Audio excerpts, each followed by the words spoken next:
샬롬. 오늘의 말씀은 크리스찬이 어떻게 의인이 되었는가에 대한 얘기를 하게 됩니다. 이 말씀을 제대로 깨닫지 못한 안타까운 사람들이 이단에 빠지고 그릇되게 시간과 열정과 재물을 들여서 나중에 허망한 일을 당한 것을 참 많이 보게 됩니다. 그래서 갈라디아서 2장과 3장의 말씀을 통해서 믿음으로 의롭게 된다, 믿음으로 구원받는다에 대한 얘기를 증거하기를 원합니다. 첫 번째 순서로 갈라디아서 2장 1절부터 21절 말씀을 증거합니다. 갈라디아서 2장은 크게 두 단락으로 되어 있습니다. 1절부터 10절까지는 사도, 사명을 받은 사람들이 있습니다. 한 사람은 할례자의 사도요, 한 사람은 이방인의 사도. 그 당시에 유대인의 관점에서는 선택받은 유대인들과 그렇지 않은 세상 사람들, 이렇게 할 때 선택받은 유대인들, 그들의 생각입니다. 유대인들을 위한 하나님의 메신저, 사도와 이방인들, 세상 사람들을 위한 사도를 이렇게 어떻게 성립되어 가는지에 대해서 어떻게 선택되어 가는지 알 수가 있습니다. 그리고 이방인들, 우리가 혈통으로는 유대인이 아니었지만 영으로 유대인이 된 우리들이 어떻게 의롭게 되었는지에 대한 얘기를 증거하면서 은혜 받으시기 바랍니다. 갈라디아서 2장 1절에서 2절 말씀이면은 다시 이 사울이 이제는 바울이 되었죠. 믿음 안에서 바울이 되어서 믿음의 사람들, 사도들과 함께 예루살렘에 올라갑니다. 믿음의 용사요, 위로의 용사인 바나바와 그의 헬라 사람 제자인 디도를 데리고 갑니다. 그래서 사도 바울이 얘기할 때 복음을 개인의 이익을 위해서 변개시켜서 증거하지 않았다라고 얘기합니다. 이거 정말 중요합니다.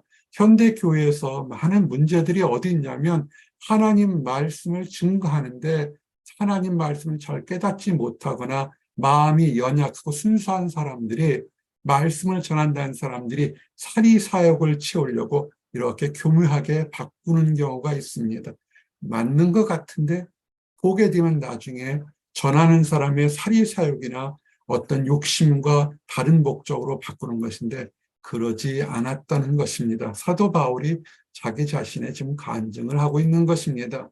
그러면서 중요한 것은 자기가 이방 사람들, 그 당시 유대인이 아닌 헬라인이나 다른 모든 열방 사람들에게 사도가 되면서 또 중요한 것 하나는 이스라엘 백성들은 할례 받은 것, 남성들에게 남성의 성기에 표피를 짜는 것으로서 선택받은 이스라엘 백성들의 선택받은 민족, 이렇게 내려오는 게 수천 년 동안 내려오는 율법, 전통이 있었습니다. 그런데 복음, 그리스도 예수께서 우리를 위하여 죽으시고 그리고 우리의 죄값을 죽으셨다가 우리를 용서하시기에 다시 부활하셨다는 이 복음의 메시지가 그 당시 이제 기하급수적으로 성령의 역사로 막 퍼져나가기 시작합니다. 근데 교묘하게 어떤 유대인들이 뭐라 하냐면 복음은 받아들여도 할례 받지 못하면 구원받지 못한다. 반쪽짜리 크리스찬이라는 것입니다.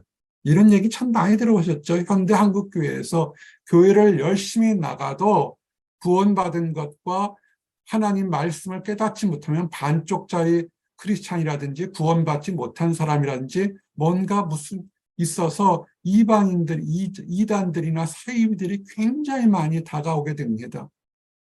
일일이 열거하기도 창피할 정도로 많은 이단들이 오게 됩니다. 지금 사도 바울은 그 얘기를 한 것입니다. 그렇게 우리 예수님께서 전혀 할례 얘기를 하지 않았어요. 할례를 받아야 구원받는다 하지 않았습니다. 그러면 비뇨기과에서 포경수술 받은 사람만 천국 가게 되는 겁니까? 그렇지 않죠. 여자들도 있고 다 있는데요. 그것이 아닌 것입니다. 그래서 사도 바울의 강직성이 하나 있습니다. 복음은 타협하는 것이 아닙니다. 적당히 말씀을 듣다가 세상이 변하면 좋은 게 좋은 것 아니냐라고 생각하는데 그렇지는 않습니다. 하나님의 복음은 세상이 변해도 그냥 똑같습니다. 100년 전이나 1000년 전이나 지금이나 앞으로 다음에 오는 세대에서도 변합니다. 현대의 많은 타락한 것들이 뭡니까? 말씀을 자유주의나 인본주의 신학에 와서 이렇게 바꾸게 됩니다. 이제는 적당히 말씀도 바꾸고 우리가 생각해서 이런 것이 좋은 것이 아닌가로 바뀌어서 현대 미국에 있는 교회나 이런 데 보게 되면 정말 여러분들이 깜짝 놀랄 정도로 많은 성경과 다른 얘기들이 참 많습니다. 그래서 어떤 사람들은 킹제임스 버전만을 보는 사람도 있는데 꼭 그렇지만은 않고요. 그 성경만이 옳다고 할 수는 없고요. 그러려면 헬라어나 히브리어 성경을 봐야 되고 여러 가지 성경을 많이 보셔서 무엇만 옳다 하지 마시고 타협하지 않되 하나님의 진리가 무엇인지를 찾아보셔야 됩니다. 이건 굉장히 중요한 것입니다. 그리고 중요한 것은 하나님은 외모로 판단하지 않습니다. 유대인이나 헬라인이나 어떤 사람들을 하나님께서 사역을 주실 때, 하나님께서 믿음을 주실 때, 하나님께서 특별한 능력을 주셨을 때 그들의 배웠던 것이나 그들의 배경이나 환경을 통해서 주시지 않는다는 것을 다시 얘기합니다. 근데 현대교회에서, 특별히 중세교회에서 타락했던 것이 뭡니까? 귀족들에게 그 특권을 주셨죠. 만약 귀족들이나 이런 사람들은 믿지 않아도 마치 하나님의 예배처의 자리를 특별히 내려주고 마치 그 사람들에게는 다른 일반 성도들보다 더한 것처럼 현대교회는 어떨까요? 유명한 사람들의 얘기가 마치 모든 것이 다 복음처럼 증거됩니다. 아니에요.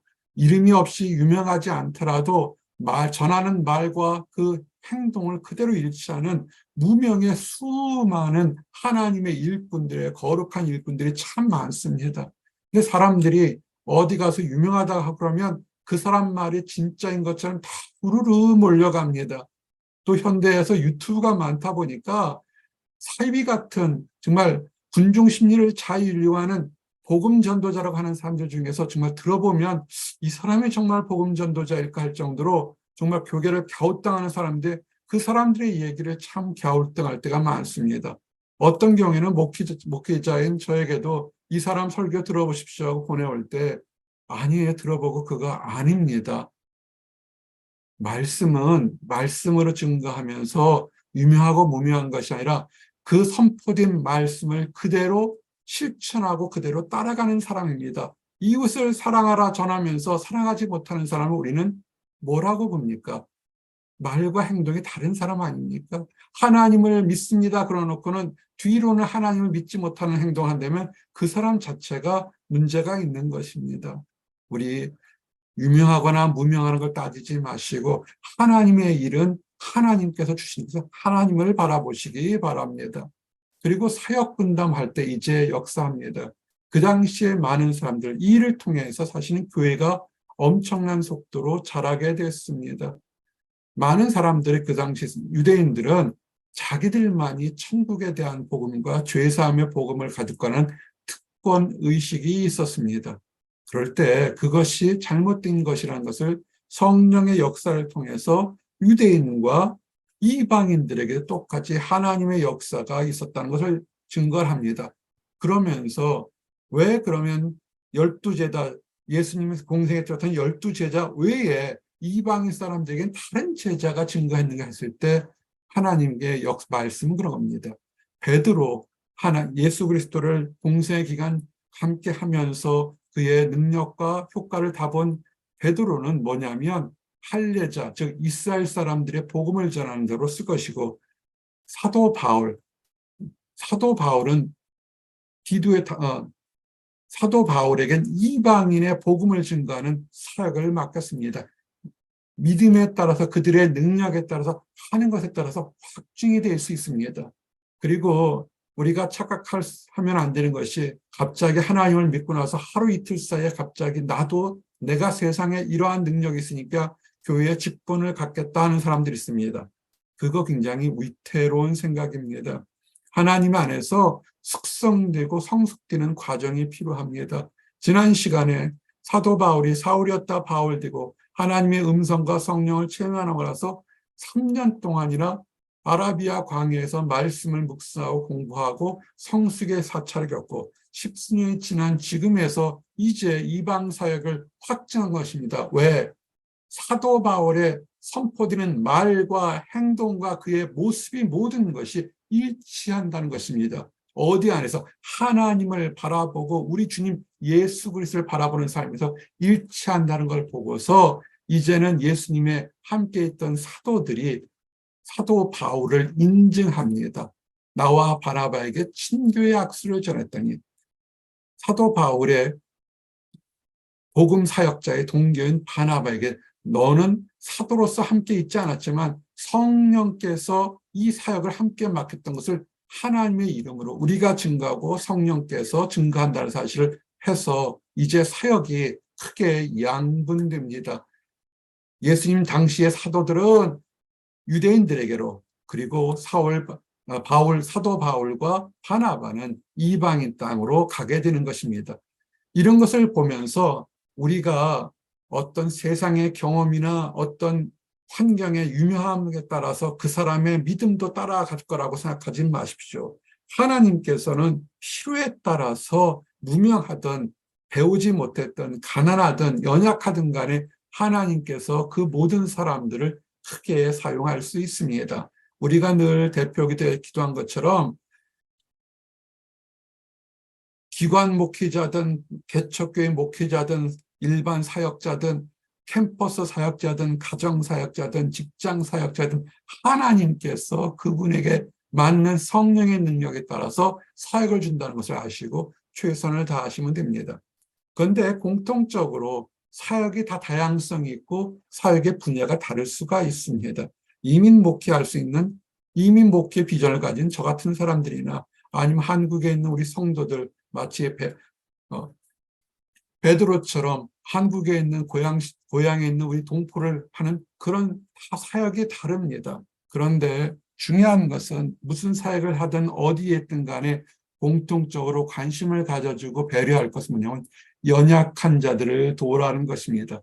문자적으로는 그 당시에 가난하고 배고플고 갈 데 없는 과부와 고아와 연약한 자를 도우라는 것입니다. 물질로, 환경으로, 말씀으로, 돌봄으로. 그러면 이 말씀은 우리에게 어떻게 적용이 될까요? 현대 교회가 크든 작든 다 교회입니다. 크다고 나쁜 것이 아니고 작다고 좋은 것도 아닙니다. 다 하나님께서 세우신 교회입니다. 그 교회에서 해야 될 것이 뭐냐면 연약한 자들을 도우십시오. 하나님 안에서 말씀이 필요한 사람들이 있습니다. 심령이 연약한 사람이 있고 육체가 연약한 사람이 있고 환경이 연약한 사람들이 있습니다. 도우셔야 됩니다. 그저 내 집과 내 가정과 내 주변만 먹고 살고 편하고 복 받는 그것은 아주 어린아이의 신앙과 똑같습니다. 주변에 우리가 봤을 때 하나님을 알지 못해서 심령이 가난한 사람이 있고 하나님을 아는데도 지식이 연약해서 성장하지 못해서 이단 사상에 흔들리는 사람들이 있습니다. 도우십시오. 말씀으로 도우고 중보 기도로 도우고 사역으로 도우고 함께 연합해서 여러분 도우셔야 됩니다. 그래서 베드로와 사도 바울과 바나바처럼 함께 연합해서 하나님 사역을 하는 것, 이것이 하나님의 뜻인 것입니다. 그냥 큰 교회, 대형 교회에 가서 가만히 음악회를 듣는 것처럼 야, 참 좋다. 우리 목사님 설교 좋아. 우리 교회 음악회, 성가대 음악 좋아. 우리 성도들 정말 세상에 뛰어난 사람들 많아. 아, 좋다. 나는 여기가 편하다.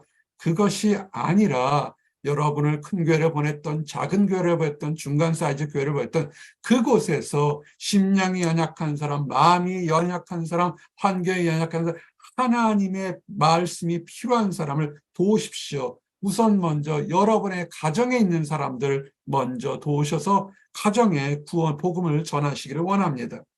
이제 중요한 교리적인 말씀을 증거합니다. 정말 이제 사역이 변화됐습니다. 양분했습니다.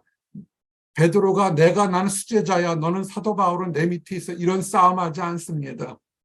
목회자가 서로 서열 싸움하면 어떻겠습니까? 그것처럼 세상에서 보기 추한 것이 어디 있겠습니까? 성경은 참 재밌어요. 베드로라고 할 때는 하나님 안에서 믿음 안에서 온전히 섰을 때 그렇게 표현합니다. 그럴 때는 하나님의 일을 하지만 아직도 뭔가 불완전할 때 이렇게 표현했습니다. 다 같은 사람 동명이인입니다. 베드로. 베드로가 안디옥에 왔을 때 사도 바울이 책망을 읽습니다. 그 당시 베드로는 다 수제자 중에 수제자, 예수님의 직전 제자이기 때문에 모든 사람들이 존경할 때, 근데 오히려 예수님을 믿는 사람들을 잡아다가 죽이고 고문했던 이 사울이란 청년, 이후에 나중에 사도 바울을 벼렸던 그런 사람이 마치 굴러온 돌이 고인돌을 밀어내고 책망하는 그런 일이 생겼습니다. 여러분들은 이것이 이럴 때 어떻게 하시겠습니까? 이 일이 어떻게 났냐면 야고보에게서 온 유대인 사람들이 있었습니다. 근데 베드로가 개바라고 표현돼 베드로가 이방 사람들과 함께 식사하러 올 때 그때 멀리서 온 사람들이 할례자 유대인입니다. 유대인 크리스찬들이었으니까 떠나서 물러가게 됩니다. 율법은요, 우리는 그냥 배고프면 식당에 들어가고 배고프면 좋은 그냥 옆에 있는 사람 함께 식사를 하지만 유대인들의 당시 율법은 식사도 유대인들끼리만 해야 되고 이방 사람들하고는 한 자리에서 같이 식사하지 않습니다. 굉장한 선민의식이고 교만이고 참 배타적인 거였습니다. 근데 베드로가 자기도 모르게 몸에 배인 습관에 따라서 벌떡 일어났습니다. 그리고 떠나가 버렸습니다. 그 전까지는 이방인 형제들이 주 안에서 형제라고 교제하면서 식사하고 권면하고 말씀을 나눴는데 갑자기 이 습관적으로 본능으로 배어 있는 건 참 어려운 것입니다. 그 남은 유대인들도 같이 떠나보고 위로의 사자여 믿음의 용사인 바나바까지도 사도 바울이 옆에 지켜보고 있는데 베드로가 떠나고 다른 유대인 성도들이 제자들이 떠나니까 덩달아서 일어나야 되나 보다고 이방인 돼서 멀어져 가버렸습니다. 유혹되었다 그런 것입니다. 왜 우리가 어릴 때부터 예수를 믿어야 되는가 하는 얘기들을 많이 합니다. 우리가 죽기 전에 진정으로 회개하고 예수님을 믿게 되면 우리는 죄 용서 받을 겁니다. 우리의 판단이 아니라 우리 예수님께서 그렇게 말씀하셨으니까. 그런데 왜 우리가 우리의 자녀들이 어릴 때부터 할 수만 있으면 청년의 때 이렇게 예수를 만나야 되냐면 어릴 때부터 우리 삶이 체득화해야 되고 습관해야 되어야 되는 것이 있습니다. 식사 전에 기도하고 묵상하고 하루에 3번씩 감사하고 이런 것들. 근데 베드로가 어땠냐면 자기도 모르게 유대인의 생활을 오래 했기 때문에 이방인들하고 식사하다가 그 전까지는 하나님의 자녀다라고 생각하고 식사하다가 다른 유대인들이 할례파 유대인들이 오니까 더러 일어났습니다. 그럴 때 이것이 나중에 참 사도 바울이 나중에 조용히 책망해도 있을 텐데 참 큰 소리로 바로 책망을 합니다. 그들이 복음의 진리에 따라 바르게 행하지 않음을 보고 모든 자 앞에서 사도 바울의 또 장점이 있습니다. 복음대로 행하지 않고 타협하지 않으니까 그 초대교회 때 존경과 인정과 추앙을 받던 베드로 게바를 바로 그 앞에서 책망을 합니다. 내가 유대인으로서 이방인을 따르고 유대인답게 살지 않으면서 억지로 이방인을 왜 유대인답게 살게 하느냐. 지금 유대인으로 살면서 이방인과 다르다고 생각하면 왜 이방인을 유대인처럼 만들려고 하느냐는 것입니다. 말씀은 뭡니까? 우리는 유대인이나 이방이나 아무 상관이 없죠. 주님 안에서 우리는 하나의 사람으로 새롭게 태어난 것입니다. 유대인으로서 유대인 크리스찬으로만 살려면 이방인들을 만들지 말고 이방인들과 식사도 말아야 되는데 그것이 아니죠. 가장 중요한 얘기를 하죠. 우리가 왜 이들이 이방인과 식사를 안 했을까요? 그들의 선민의식은 이방인들은 죄인이라는 것입니다.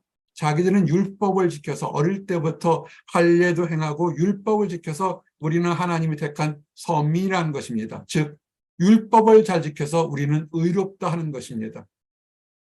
현대적으로 얘기하면 그럴 리는 없겠지만 11조 잘하고 새벽기도 예배 다지고 주일 예배 참석하고 수요 예배 참석하고 봉사 잘하면 나는 구원받았다고 얘기하는 그런 사람이 있을 수 있을까요? 그거는 구원받은 것이 감사해서 나의 사명의 나의 미션의 일환으로서 기쁘게 하는 것이지 그걸 했기 때문에 구원받는 건 아니고 의롭게 되는 것은 아닌 것입니다. 근데 이 베드로가 순간적으로 아차하게 실수했던 것이 뭐냐면 율법을 지키면 그리고 할례 받으면 구원 그리고 크리스찬에 대한 예수 그리스도의 복음이 있으면 마치 삼박자가 되면 구원받는 것처럼 착각하고 그렇게 가르쳤던 것입니다. 사도 바울의 복음의 메시지는 뭐냐면 우리가 예수 그리스도를 믿는 것이 우리의 행위로서 믿는 것이 아니라 그리스도를 믿는 믿음으로써 우리가 율법에서 자유함을 얻고 율법에서 해방됐다는 것입니다. 율법은 여러분 현대 이스라엘 정통교회의 율법은 보통 사람들이 지키기 어렵습니다. 정말 어렵습니다. 수염도 깎지 않고 정말 너무 어렵습니다. 정말 그렇게 살기도 어렵습니다. 초정통파 유대교회 여러분들이 한번 찾아보시기 바랍니다. 그런데 이미 2000년 전에 복음은 뭐냐면 율법으로 그렇게 율법을 통해서 의롭게 될 육체가 없다는 것입니다. 맞습니다. 행위로서 우리가 거룩해질 수가 없습니다. 만일 우리가 그리스도 안에서 의롭게 되려 하다가 죄인으로 들어가게 된다면 우리의 행위를 하다가 1000가지를 잘하다가 한 가지를 실수하게 되면 어떤 것을 보십니까? 1000가지 잘한 것을 보시겠습니까? 한 가지 잘못한 것을 보시겠습니까? 현대사회는 뭡니까? 1000가지, 10,000가지를 잘하도 한 가지 실수하면 죄인이요 범죄자가 되는 것입니다. 그리스도께서 그렇게 위해서 그리스도가 그렇게 하기 위해서 죄를 짓게 하도록 죽으신 것은 아닌 것입니다. 압니다. 1000가지 잘해도 한 가지 실수 때문에 엄청나게 죄인이요 엄청나게 어리석음과 그 죄책감에 시달릴 걸 알기 때문에 그 한 가지 잘못까지도 또는 1000가지 잘못까지도 용서하시기 위해서 이 땅에 오셨던 것입니다. 그것을 왜 마치 그리스도가 뭔가 부족한 것처럼 또 죽게 만들고 또 다른 뭔가를 첨가시킵니까? 이것들이 이단들이죠. 한국의 대표적인 이단, 어느 이단이라 얘기하지 않겠습니다. 그들은 뭐냐면 예수 그리스도는 실패한 메신저, 메시아라고 얘기하는 것입니다. 예수 그리스도가 죽어서도 부활했지만 실패했기 때문에 지금 자칭 재림 예수란 나를 믿어야만 어떤 특정한 숫자에만 들어야만 내가 구원받고 병도 안 걸리고 죽음에 이르지 않는다고 가르치는 것입니다. 이 말씀을 다시 보셔야 돼요. 내가 헐었던 것을 다시 세우면 뭘 헐었을까요? 율법으로 의롭게 된다는 것을 헐어버렸어요. 근데 율법을 지켜야 된다고 얘기하면 그거는 범죄자죠. 율법을 지켜야만 구원받는다고 해서 사도 바울이 사도가 되기 전에 사울이는 청년일 때 얼마나 많은 크리스찬들을 잡아 죽였습니까?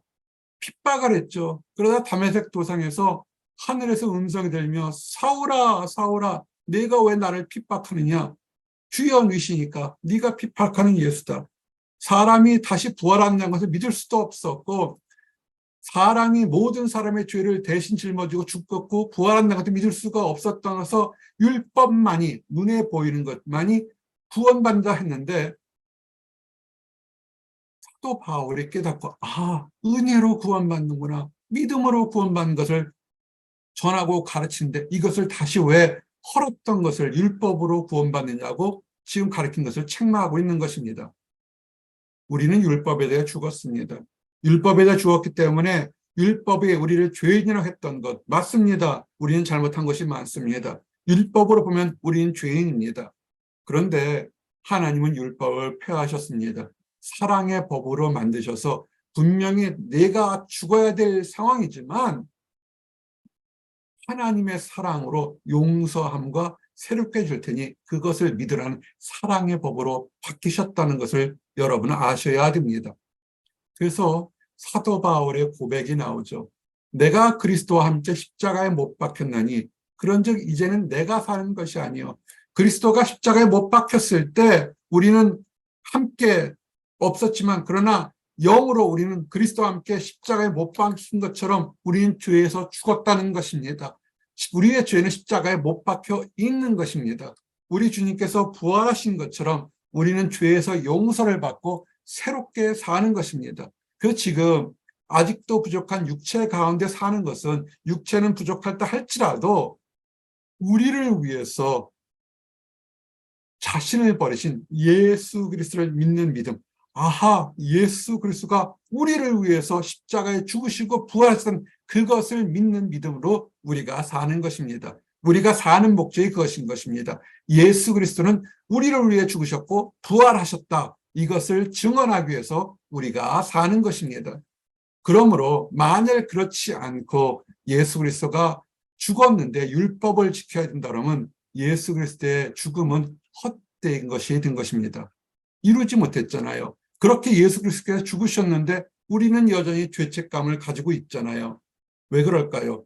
그것은 예수 그리스도의 죽음을 헛되이 만들었기 때문에 죄책감이 있는 것입니다. 이단들이 노리는 거죠. 우리는 예수 그리스도는 완전하고 온전하신 분입니다. 그의 죽음은 우리의 죄를 용서하시고 우리를 의롭게 하시는데 전혀 부족함이 없으십니다. 이제 말씀을 정리합니다. 사역은 하나님께서 그 능력에 따라 주십니다. 세상의 명예나 권력이나 배움과 상관없이 하나님을 믿는 순수한 믿음과 충성과 헌신도를 따라서 하나님께서 사역을 주십니다.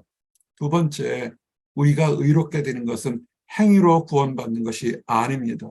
행위로 구원받는다 그러면 굉장히 이 구원을 이해하기가 쉽습니다. 내가 다른 사람보다 한 걸음 두 걸음 더 가면 우쭐하고 우월감도 갖게 됩니다. 그러나 천 가지 만 가지를 잘라도 한 가지 실수하게 되면 우리는 그런 율법 행위로는 구원받지 못하게 됩니다. 그럼 율법을 따라 살게 되면 평생 동안 초조와 불안감 속에 살 수밖에 없습니다. 내가 부지부식 중에 실수할까, 유혹받을까 두려울 수밖에 없습니다. 그리고 사람이 날 때부터 죄인이었기 때문에 이것을 지키지 못하기에 우리 주님 예수 그리스도가 이 땅에 오셔서 모든 사람의 죄를 대신 짊어지신 것입니다.